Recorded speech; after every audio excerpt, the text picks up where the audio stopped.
It's that time of the year where I am counting down the top 10 LEGO sets that release in September to November 2026 that have been revealed, which I want the most. Starting off my list is the beautiful Sagrada Familia. Why is this so low? Well, I don't know if I could ever have the space to display this, so I'm not rushing out to buy this, to say the least, especially since it's $800. But my gosh, they captured the distinct architecture of this perfectly, in my opinion. This is the biggest LEGO set ever in terms of piece count. It beats out the world map, which was that 2021 set, and that was 11,695 pieces, and this one's 12,060 pieces. Insane. Now, if you're not familiar with this building, this church has been under construction for a very long time, to the point where the LEGO set actually has the various stages of construction that it's been in, and you could separate the different parts that were added on as a display choice. Like, they make it very easy to separate. I find that fascinating and really fun. It's still under construction to this day, actually. This is a LEGO architecture set. It's not minifigure scale. That would be like $1 billion if they did that. There's so many details I love here. These diagonal pillars and how they're executed is beautiful. And yeah, all these statuettes are for a nativity facade. Again, pretty dang religious if you ask me, LEGO. And I like the use of the statuette pieces there. I love how they do the architecture at the top right here. I mean, look at that with all the flower pieces and this particular piece, which I really don't have a name for. You can see this has tons of printed pieces, like this exclusive Nexonite shield print. There's more in the set that we'll get to in a bit, but there's too many of that specific print to count, which is awesome. It doesn't feel like they cheaped out here. I love how they build up the size of these towers right here for things like the windows and everything, where they give texture with these 1x2 vent pieces, as I call them. Those 1x2 3-teeth plate pieces introduced with the Chima Legend Beasts. This flower piece, more lovely printed pieces like a 2x4 tile, and also these long sloped pieces. You can see the nice printing there. And yeah, these towers at the top, I mean, this is literally called the Jesus Tower. I wonder if the instruction booklet's going to point that out. They also have the Apostle Towers, the 3-bar weapon holder from Possessed, the use of these eagle wings from Chima, but my absolute favorite piece in this whole set, Power Miner's Crystal. Sorry, Rock Raiders Crystal in clear for the first time. Yeah, that's the first time we're ever getting that piece in clear. Isn't that crazy? Like, I've wanted that my whole life. Well, okay, my whole life since 2009. From my understanding, that's the Mary Tower, and then the ones with the Chima Eagle Wings are the Evangelist Towers. Look at the overhead view of this. Like, I could barely tell what it is from that overhead, but that is accurate. It's just like, wow, the shapings and everything there are so intricate. The interior is absolutely stunning. Like, I love those stained glass windows. Just look at the view here. And hey, if they're going to be doing more LEGO religious sets, please give us the Springfield Church. Thank you. Oh, and if you're wondering, this releases November 1st, 2026. I'm conflicted on the Avengers Doomsday Quinjet because I do really like the minifigures in here. Sure, this is the only one of the 3 main play sets for LEGO Avengers Doomsday that doesn't have a new character in it, but the remakes of the characters they have is really strong. In particular, the Thing catches my eye because this has a dual molded legs design for him, and he has a shirtless design, which I like this way better than the look from last year. I still think they could improve on the Thing, where I don't like the sizing of the character in minifigure form, and the use of the gauntlet piece for the hands looks off if you ask me. It's fun to get James Marsden Cyclops, but if you really put this next to the one from the X-Mansion, it's pretty dang similar. And the same could be said with the Captain America Sam Wilson minifigure, where the design looks pretty similar to the one in the Brave New World set. There are some slight differences, like, say, the legs and the head print. And I love the Doomsday minifigure of this wave, even if the best version is only found in one of the sets. Like, yeah, the hood and the cape piece really work for me. It's just that at $60, this feels overpriced. I mean, the 433 pieces shows, and it's another Quinjet. Like, it feels like we get these every year, a variant to each of them. This one's one of the more boring Quinjets that almost looks like an early 2010s LEGO Marvel Superheroes set. I guess I like the interior, but it's not really doing too much for me as a build. If you're wondering, all the Avengers Doomsday sets release October 4th, 2026. I never cared about any of these LEGO bust sets they've been putting out recently until the last one with Venom, and I think I like this Doctor Doom one even more. I just wish it wasn't a bust because to me it's such a great build that gets cut off. I really like how they do the shaping with the head and how we get all those metallic silver pieces, including some nice prints. The shaping on the body looks great as well. I like how they use those pieces that I call the gold bar pieces for this section right here. And it seems like there's some nice articulation to the head. And I don't mind the use of this thin plastic piece for the cape and the hood going on there. If it was brick built, it would look a little bit more oversized, I feel like, and this gets the shaping down really well. Now, it's a real shame that LEGO included the best Doctor Doom minifigure to this one set that isn't even minifigure scale. It's the same one found in the other 3 Doomsday sets, but this time there's arm printing. Like, that's just a scummy move if you ask me. Thankfully, this is the cheapest of the 4 Avengers Doomsday sets with minifigures at $50, which, yeah, $50 for 379 pieces really shows here. Like, this looks like a $40 set at most. I'm conflicted in many ways, but I will be picking this up. I really want the minifigures of the Avengers Doomsday New Avengers Tower. The design of this Yelena looks so much better than the one that we got back with the original Black Widow movie a couple years back. I mean, just look at the upgrade between these two. Red Guardian is fantastic, finally getting his helmet. The printing and everything is great there. I'm so glad that LEGO Marvel is doing leg printing again. It seemed like that was absent for so many years for the most part.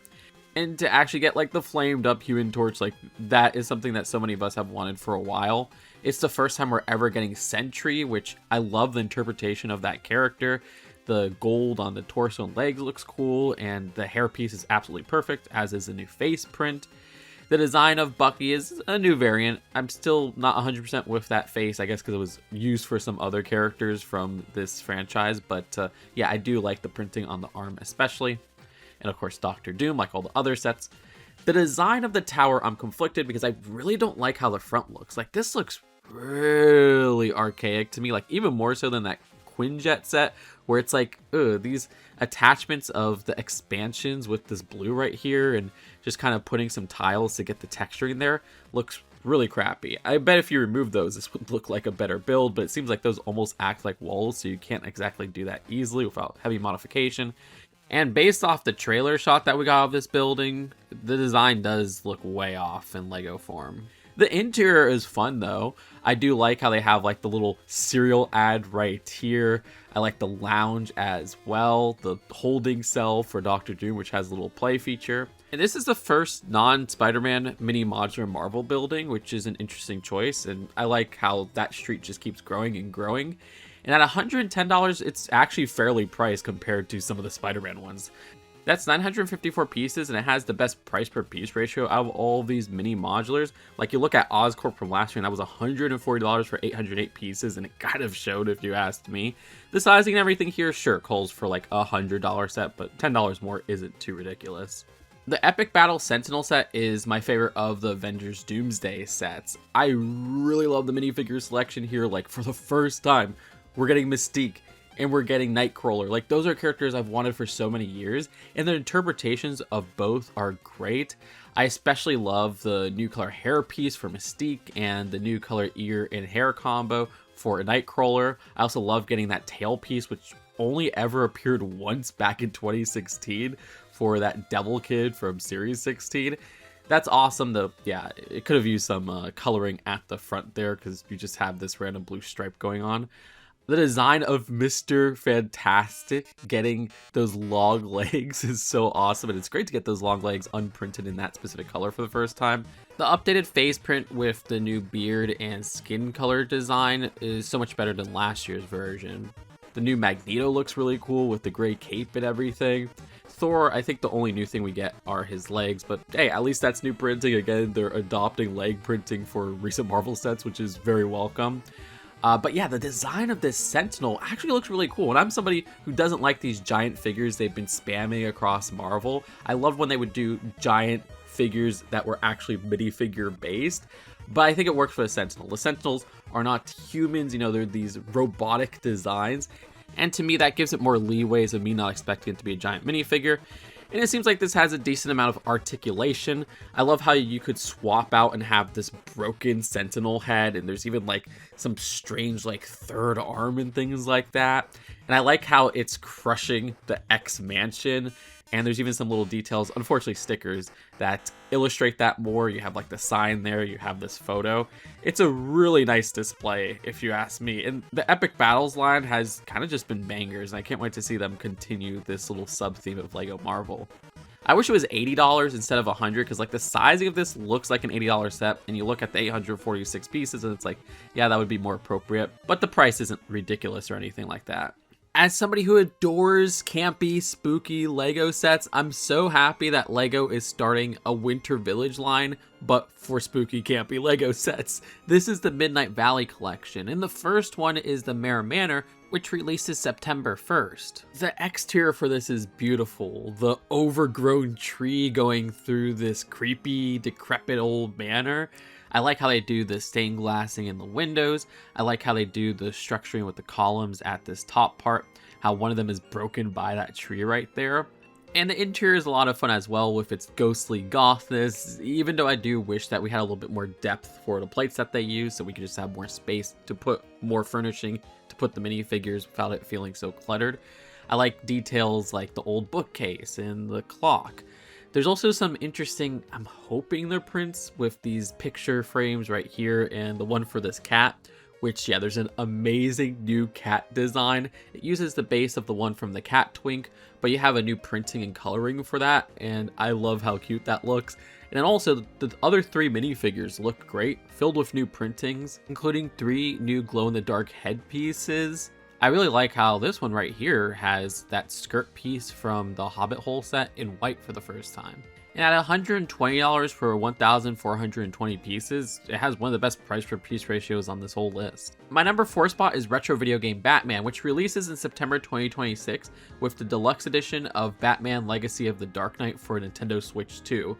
Look, it's really scummy that LEGO is putting this one polybag limited to a release that was announced after the game actually released. A special edition for one console, but gosh dang it, I love this minifigure. This is referencing the old NES Batman game by Sunsoft, where Batman was purple, I guess, to distinguish him from the background that was black, just to make it easier for the player to control him. And what we have here is a fantastic replication of that design down to a pixely torso and leg design. I know kids are going to be like, that's LEGO Minecraft Batman. No, it's NES Sunsoft Batman, you idiots. The design here also gives us that cowl piece for the first time in this configuration of purple, and I'm not really sure what this coloring is, but it's not white. If that's glow in the dark, that'd be pretty lit. And then the design of that cape piece for purple in the first time. Like, they really went ahead and molded new colors for these pieces, which is impressive for a promo. I also really want to see how the printing looks underneath with the blue base face design. I'm really crossing my fingers that the aftermarket for this won't be too much, because dang it, I really want this minifigure. I wish they would just sell this polybag at Walmart like every other LEGO polybag. And next is the big giant Pokeball set that opens up to reveal some iconic trainer moments. This releases October 1st for $300, and look, I'll fully admit it, I want this because it was my dream since a kid to have Pokemon minifigures. And look, I love the Rayquaza set, Xenia looks good for the most part, but I need Lego Red, and the only Lego Red we have is in this set, unless you want to get a keychain version. And this set also gives us the only instance of a minifigure sized Pokeball. Like, that's also a dream come true as a kid. But I think the thing that I love the most here are the exclusive Eevee and Pikachu designs, minifigure scale and all. Please, LEGO, just make a Pokemon minifigure series with Pokemon this size, because those look fantastic. The design of Professor Oak, I've already said, looks like Jeffrey Epstein. The minifigure for the Picnicker is a weird choice. Like, you'd think, okay, they would give us blue, but no, they give us the Picnicker.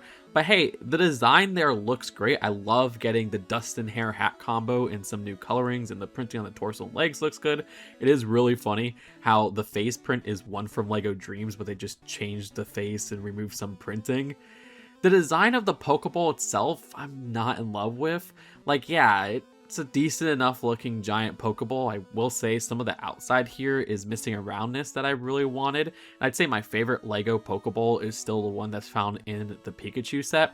But when you open this up, you have a little scene to have Red battle the Picnicker. that's kind of cute, but you could just release that as like a $20 set or something like that.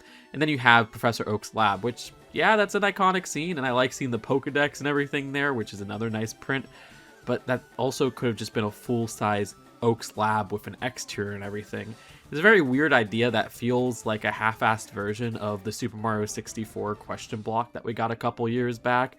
That was like this idea, but done to a much more interesting way with a lot more scenes and more functionality to it all. And then that $300 price feels absolutely ridiculous. Like at most, this should have been $180, especially with 2,239 pieces. LEGO's overcharging for this one because they know people will buy it, and look how high it's on my list. You know, I really, really want those minifigures. That's why they have those minifigures in there, because it's like, oh yeah, not only do we have this build that you might want, but we know how many people want these minifigures, so we're restricting them to a very expensive set. Have fun dropping $300. Minifigures are my favorite thing about LEGO, so it's no wonder that the LEGO minifigures theme is my favorite ongoing theme. It's the place to get extremely detailed minifigures for cheap, and I adore opening them on camera for y'all. Like, that's genuinely something that I love to do whenever a new series comes out. And the September 1st series is Shrek, which is a series of movies that means a lot to me. So it might be a surprise that this doesn't take the #1 spot. Well, look, there's some amazing minifigures in here, and I think every minifigure at the very least has some great printing to it. But honestly, LEGO dropped the ball on the execution of some of these characters, like Shrek. The design here for the face just does not work. As much as I look at this, it has not gotten better. We'll see when I open up the physical figures soon enough. That eye design just looks way off, and I don't think the smile is helping either. I think there still could have been a good print on that head mold. That sculpt looks very specific and well done, so I don't think the headpiece itself is the problem. And the same goes with Fiona, where the face looks definitely off, once again with those eyes, maybe less of the mouth this time around. Even Donkey looks weird, with the teeth almost looking like another part of his snout. I don't know what's going on there. The choice to make Dragon a minifigure has some strange execution. Not only is her like skin color off, if you ask me, but yeah, I don't think this translates well into minifigure format. They should have just given us a big buildable dragon set instead of, say, a big buildable statue of Shrek and Donkey. Like, seriously, why does that set exist? But like I said, there's some fantastic minifigures in here. Thelonious is 10 out of 10 for me. Such a great character choice that, yeah, he is a minor character, but it's like, he is a very memorable character. We don't really get executioners from LEGO. The design of that new hood piece looks so freaking cool. Gingy looks just about perfect as well, and Pinocchio is one of the weirdest, most awesome minifigures of the year. I love the sculpt on that head going on there. Yeah, he's uncanny in the movie, so the uncanniness of the minifigure translates well here. And even Lord Farquaad, where I don't know if having just a regular minifigure head works for him. They really went hard on that hair hat combo, and even including the magic mirror on the wall. I love the side arm printing on this minifigure too. There's some weird choices here for sure. Like, for example, they give the 3 blind mice the same exact design across 3 different characters. I mean, the blind mice aren't really a character that I associate with Puss in Boots, which, to be fair, Puss in Boots has a really nice distinct version from the one in the statue set, where you get the adorable eyes and slight differences to the torso. Then they include Merlin in here of all characters, which I really don't care for that character. Shrek 3 is the worst of the quadrilogy, and I kind of wish we got Rumpelstiltskin instead. I mean, I guess I've made it through all the minifigures except the Fairy Godmother, who looks fantastic in minifigure form. Prince Charming, which might be another case of maybe he should have had a sculpted head because he just looks like a regular guy. Love getting the hairpiece in that new orchid color or whatever it's called.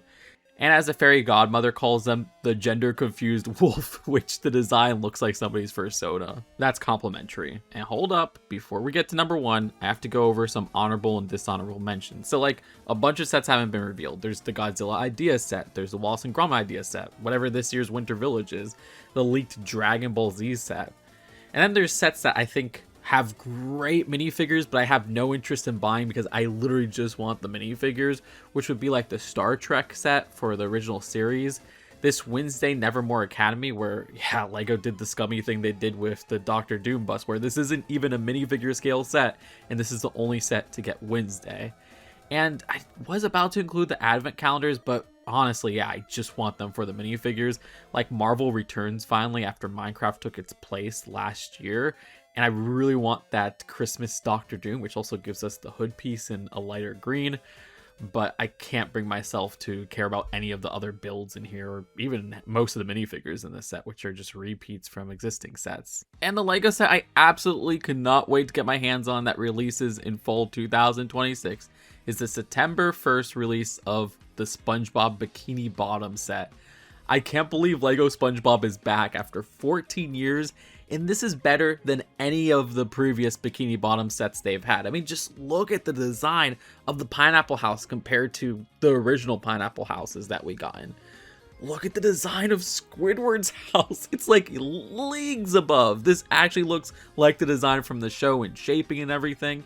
And the same could be said with Patrick's Rock, which the one from 2006 is very nostalgic, but was terrible if you ask me. I love how the builds have evolved over all these years, where it feels like so many sets go backwards, where new sets like the airport battle feels like a step backwards from, say, the 2016 one. But this feels like a natural evolution, and it looks like a set that should be a 2026 Lego set.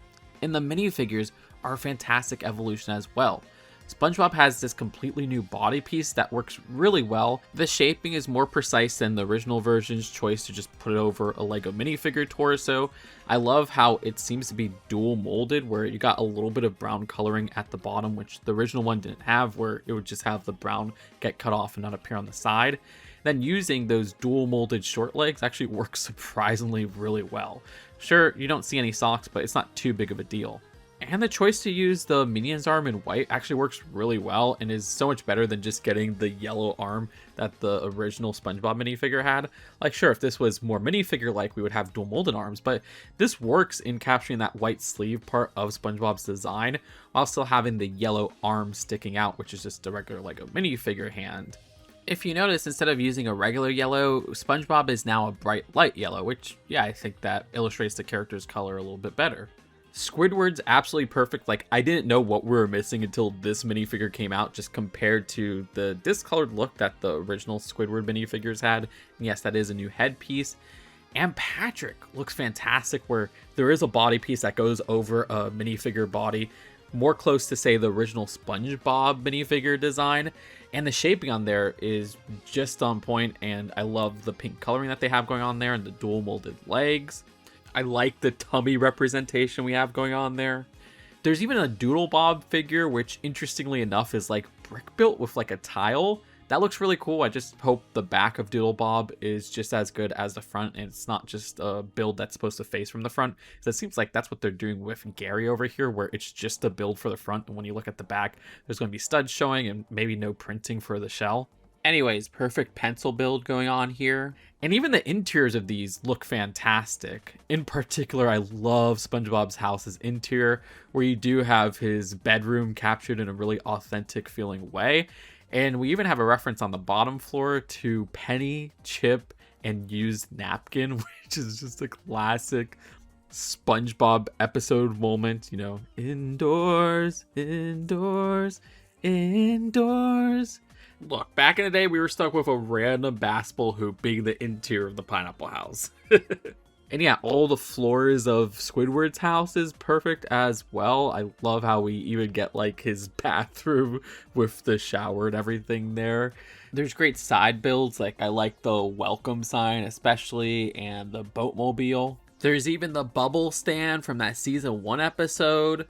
Jellyfish Fields, where they improve on the jellyfish build. It's not just a chef hat this time around, and it even has a little spinning feature. This is an amazing set. I do understand the concern because it's $220 for a total of 1,794 pieces, which admittedly is steep. Like, this would have been perfect at $200.